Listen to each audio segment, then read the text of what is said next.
In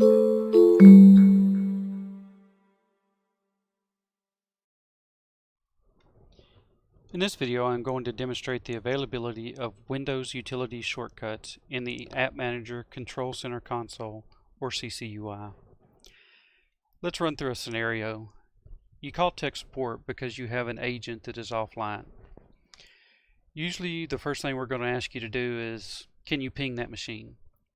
In your server's view, right-click on the server in question, or the agent in question, go to Utilities, Windows Utilities, and choose Ping Machine.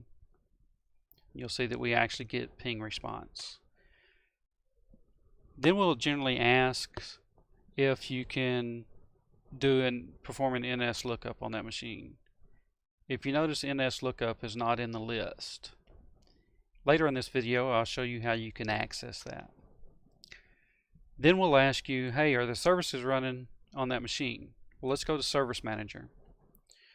Service Manager will actually pull up services, the list of services on the remote machine. Let's go down to the NetIQ, and you'll see that the Client Resource Monitor is not running. Let's right click, choose Start, exit out of here, and let's go back. If we start the services and it still doesn't work, or if the services are running, we may need to remote into that machine. You can do that by going to Utilities, Windows Utilities again, and then Terminal Services. I know that many of you have remote desktop managers, such as what I'm using, or some of you just go start, run, and go through that way.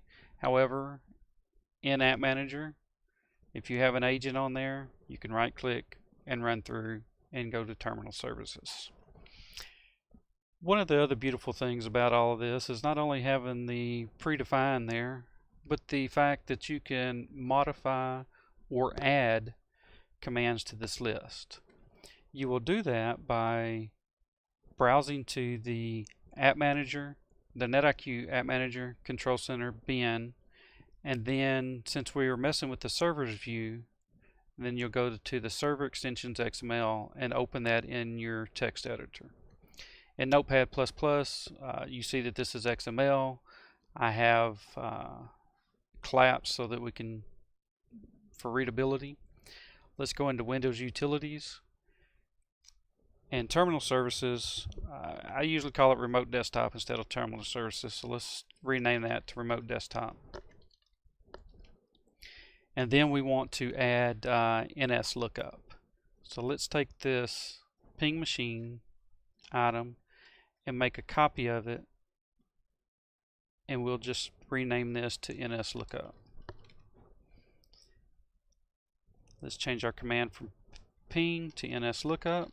If you'll notice that we have a parameter set here that will automatically pass the machine name to this command.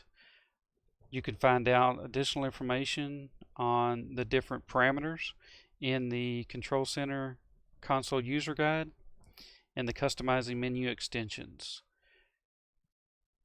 Along with the parameters that can be defined and utilized, you'll see some example XML formats and how to do cascading as well as debugging and some other examples. But let's go back to what we were doing. Let's go ahead and save this. There's no need after making a modification to the XML of restarting the CCUI. The XML is called each time you right click and go to the Windows Utilities. If you notice, we now have the NS lookup. Let's run that and we get an NS lookup. And then we now have Remote Desktop instead of Terminal Services. Thank you for watching. If you have any problems or questions, feel free to reach out to NetIQ Tech Support. You have a great day.